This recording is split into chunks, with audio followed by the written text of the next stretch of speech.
Assalamualaikum warahmatullahi wabarakatuh. Syukur Alhamdulillah atas nikmat dan hidayah yang telah Allah Subhanahu wa Ta'ala limpahkan kepada kita semua. Bapak Ibu, sahabat edukasi, apa kabar hari ini? Semoga tetap sehat dan semangat walaupun masih dalam masa pandemi COVID-19. Kami dari Instalasi Promosi Kesehatan Rumah Sakit Umum Dr. Zainal Abidin pada hari ini akan mengadakan kegiatan edukasi Tanya Kesehatan. Saat ini telah terhubung dengan narasumber kita yaitu Dr. Nur Rahmah Yusuf, spesialis paru. Beliau adalah salah satu dokter spesialis paru di Rumah Sakit Umum Dr. Zainal Abidin, Banda Aceh. Dan beliau akan mengangkat topik yaitu tentang waspadai happy hipoksia dan penggunaan puls oximetri pada pasien COVID-19. Assalamualaikum dokter. Waalaikumsalam warahmatullahi wabarakatuh. Gimana kabarnya dok? Sehat? Alhamdulillah sehat. Alhamdulillah. Nih dok, pada hari ini kita mau tanya-tanya nih tentang happy hipoksia dan penggunaan alat oximetri. Mungkin nanti ada pemirsa atau bapak ibu yang ingin bertanya, mungkin bisa dijelasin lebih dalam oleh dokter. Baik dokter, kita mulai dengan pertanyaan pertama ya dok, tentang ini happy hipoksia ya. Namanya bagus ya dok, happy gitu. Happy kalau kita dengar itu happy itu bahagia ya dok, enjoy ya. Tapi ini hipoksia nih. Baik dok, kita mulai dengan pertanyaan pertama. Apa sih yang disebut dengan happy hipoksia itu dok? Iya, jadi akhir-akhir ini kita memang sering mendengar istilah happy hipoksia ya, yang dikaitkan dengan COVID-19. Jadi ya betul tadi namanya itu bagus ya, mengesankan rasa bahagia, happy. Yeah, ya. Happy ya. Namun sebetulnya kondisi happy hipoksia ini perlu diwaspadai ya, karena sangat berbahaya bagi penderita COVID-19 ya. Malah happy hipoksia ini disebut sebagai silent killer, yaitu pembunuh diam-diam karena bisa menyebabkan kematian pada pasien COVID-19. Nah, sekarang kita bahas apa itu happy hipoksia. Nah, jadi happy hipoksia ini adalah berkurangnya kadar oksigen di dalam darah tanpa menimbulkan gejala ya pada pasien COVID-19. Jadi normalnya itu kadar oksigen di dalam darah ada pada angka sekitar 95 sampai 100%, itu normalnya. Ya. Nah, jika kadar oksigen di dalam darah ini berkurang hingga di bawah angka 95 tersebut, maka darah yang kekurangan oksigen ini nantinya kan akan masuk ke jantung dan kemudian didistribusikan ke seluruh organ tubuh. Nah, akibatnya jaringan-jaringan dan organ tubuh ini akan mengalami kekurangan oksigen. Nah, ini yang disebut dengan hipoksia. Nah, hipoksia yang tidak ditangani dengan baik itu nantinya bisa menyebabkan kerusakan pada jaringan atau organ tubuh. Ya, yang paling kita takutkan itu pada organ vital seperti otak, ya, jantung, paru, ginjal, ya, hati.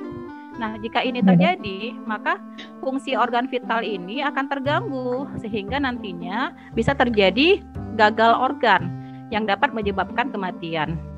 Nah, biasanya pasien-pasien yang hipoksia ini dia akan menimbulkan gejala sesak nafas, ya, lemas, kulitnya pucat, bisa kuku dan bibir itu kebiruan. Nah, kalau sudah parah malah bisa membuat pasiennya menjadi turun kesadarannya atau bisa koma malah ya. Tetapi yang anehnya pada COVID-19 ini hipoksianya bisa terjadi tanpa gejala apapun. Jadi pasiennya merasa biasa-biasa saja ya. Dan baru terdeteksi itu ketika pasiennya menjalani pemeriksaan saturasi oksigen dengan alat puls oximetry. Baru kita tahu, oh ternyata dia udah hipoksia ini. Sementara pasiennya tidak ada gejala. Nah, inilah yang kita sebut dengan happy hipoksia.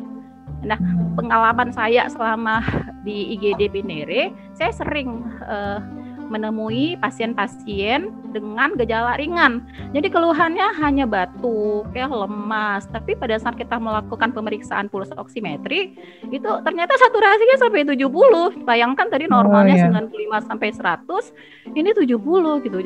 Nah, memang pasien-pasien dengan happy hipoksia ini sangat sering kita jumpai. Gitu. Ya.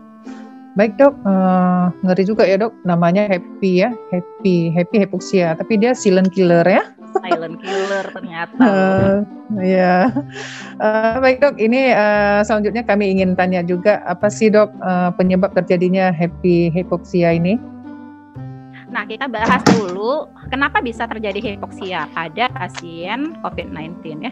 Jadi pada pasien COVID-19 itu kan terjadi peradangan ya pada jaringan paru akibat dari infeksi coronavirus SARS-CoV-2 ya. Jadi kerusakan pada jaringan paru ini bisa menyebabkan jumlah oksigen yang diserap oleh paru-paru itu jadi sedikit ya, sehingga menyebabkan kadar oksigen di dalam darah itu jadi berkurang. Ya. Nah, kenapa bisa terjadi happy? Jadi kenapa pasiennya tidak mengalami gejala apapun?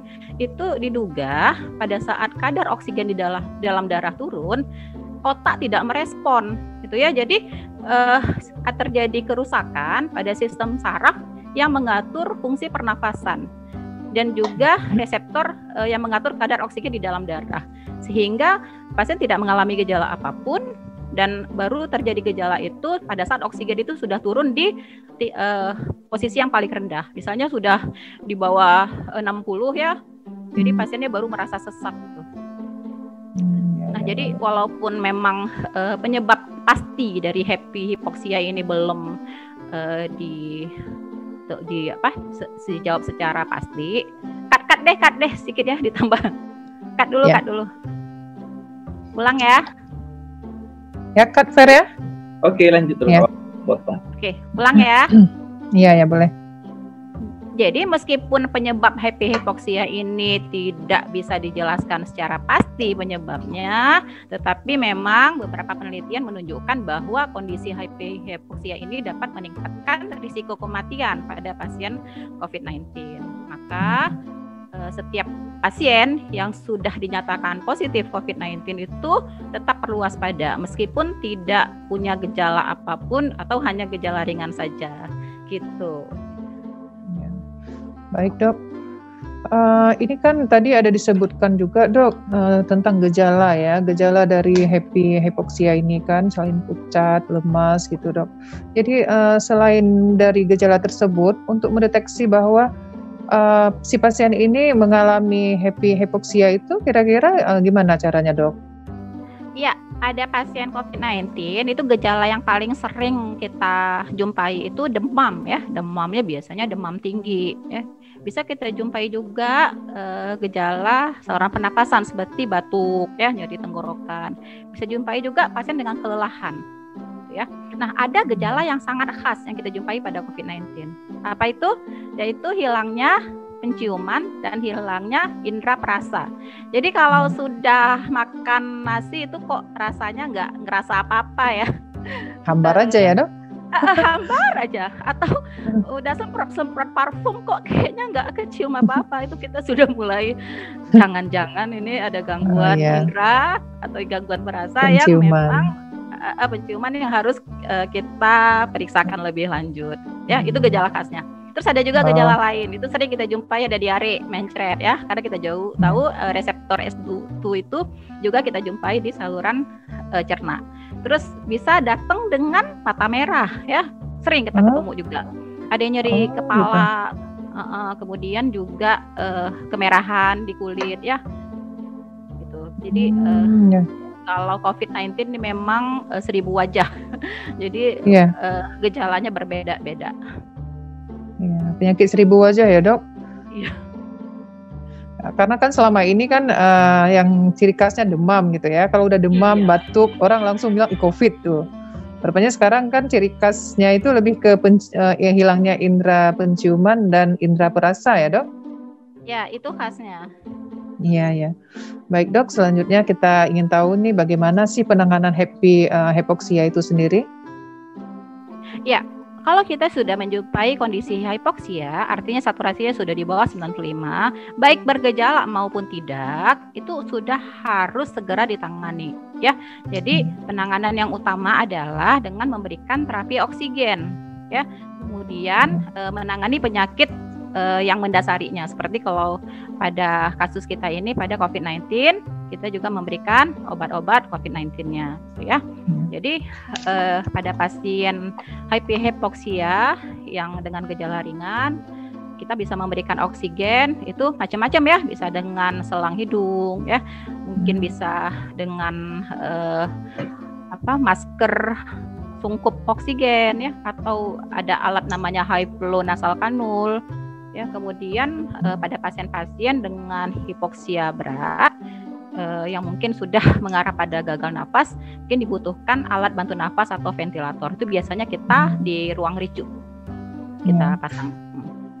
Itu kan kalau tindakan di rumah sakit ya dok. Kalau seandainya kita mengalami hypoxia di rumah misalnya, kita ini kebetulan misal ada alat oximetry misalnya di rumah, tiba-tiba misalnya kita kayak nggak enak badan atau apa, begitu kita mengukur dengan oximetry, kadar oksigennya itu di bawah 90. Itu kalau tindakan di rumah sebelum kita ke rumah sakit itu gimana dok?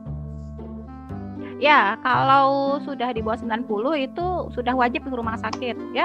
Itu sudah termasuk dalam gejala sedang yang harus membutuhkan oksigen, harus dirawat di rumah sakit. Jadi jika memang pasien ingin isolasi mandiri di rumah, jadi harus menyediakan oksigen di rumah. Oh gitu. Ya. Atau nggak ada treatment khusus olahraga atau gimana, gerakan atau makanan gitu dok? Kalau olahraga makin parah nanti hipoksianya. Oh gitu. Iya, karena aktivitas makin terengah-engah ya? Iya, makin megep pasiennya. Oh iya. Ya baik dok. Jadi nih dok, kita mau tanya juga nih, apa itu pulse oximetry gitu ya? Kita kan sering dengar nih pulse oximetry gitu kan. Jadi itu alatnya gimana gitu? Tolong dokter jelaskan ya. Jadi cara mengukur saturasi oksigen itu kan dengan alat yang namanya pulse oximetry ya. Jadi diletakkan di ujung jari, kemudian dilakukan pemeriksaan secara berkala, boleh mandiri di rumah, pagi, siang, sore, malam gitu ya. Jadi dimonitoring terus. Nah kemudian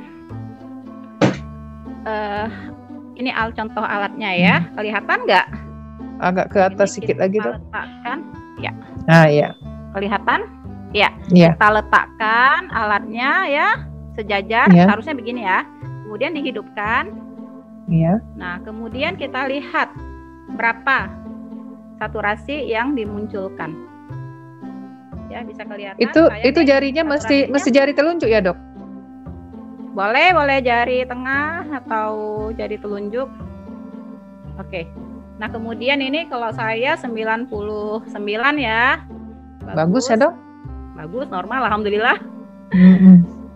Nah, gitu. Dan kemudian di alat ini juga bisa mengukur jumlah nadi, ya. Ini kalau saya, ini jumlah nadinya 84 normal ya. Gitu. Oke.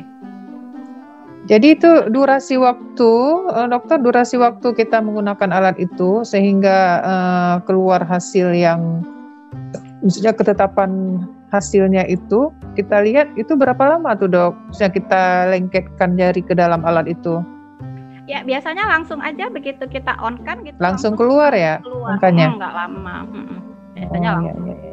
Ya. Oh iya. Kalau nggak itu keluar angkanya nggak? Mungkin baterainya habis. Oh iya. Berarti angkanya nggak berubah ya dok? Kalau misalnya kadar oksigen kita segitu ya udah segitu aja, nggak ada turun naik dalam waktu yang sama itu? Agak. Ya. Nah, kemudian, nah apa itu sih alat pulse oximetry itu ya? Jadi alat pulse oximetry ini itu adalah alat non invasif yang digunakan untuk mengukur saturasi ya. Jadi prinsipnya adalah dengan mengukur penyinaran cahaya dengan panjang gelombang tertentu melalui jaringan. Jadi kita tahu kan darah kita itu mengandung hemoglobin ya kan, HB ya. Kalau kita tahunya HB. HB ini yang mengikat oksigen. Ya kan? Nah, HB ini kan adanya di dalam eritrosit atau sel darah merah, ya. Nah, di dalam darah kita itu HB-nya ada yang berikatan dengan oksigen atau disebut dengan teroksigenasi, dan ada HB yang berikatan dengan CO2 atau terdeoksigenasi. Nah, kedua jenis hemoglobin ini akan menyerap panjang gelombang dengan panjang gelombang yang berbeda-beda gitu ya. Jadi alat pulse oximetry ini akan mengukur seberapa banyak sih hemoglobin teroksigenasi dengan panjang gelombang tertentu, gitu ya. Nah, kemudian perlu kita perhatikan bahwa alat pulse oximetry ini akan mengukur saturasi itu dengan akurasi sampai saturasinya rentang 70 sampai 100% ya.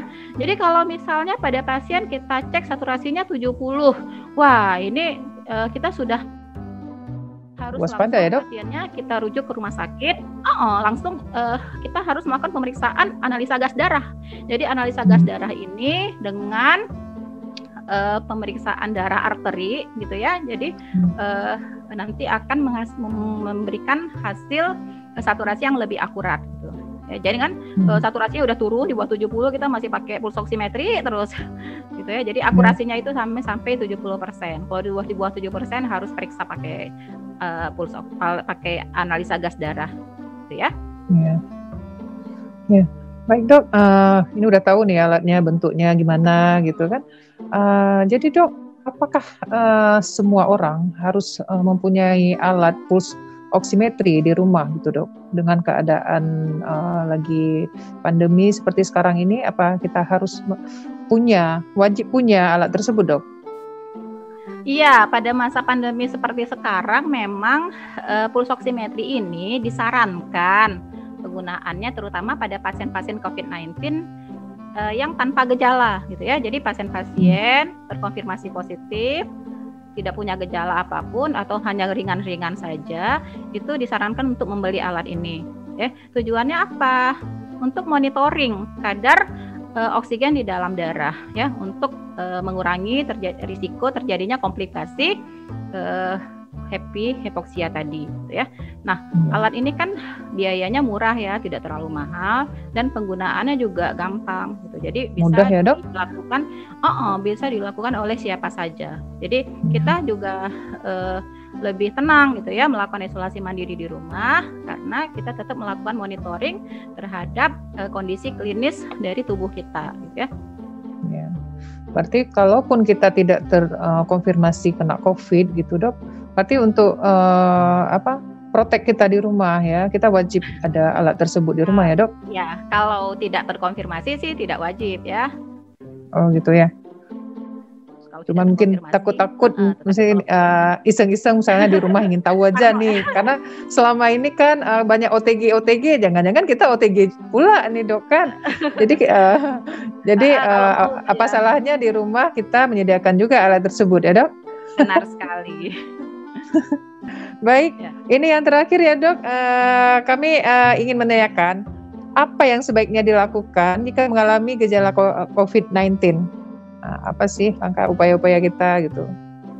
Ya, jika Bapak Ibu merasakan gejala COVID-19 seperti yang telah saya sebutkan tadi, atau mungkin Bapak Ibu merasa pernah kontak dengan pasien COVID-19 yang positif atau terkonfirmasi, maka sebaiknya Bapak Ibu segera memeriksakan diri ke dokter.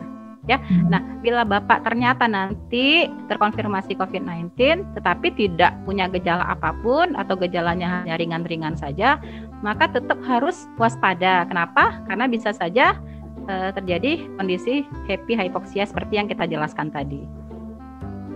Iya, baik. Ini sebaiknya ke dokter di mana ya, Dok? Apa kita harus ke IGD atau ke dokter praktek atau ke klinik?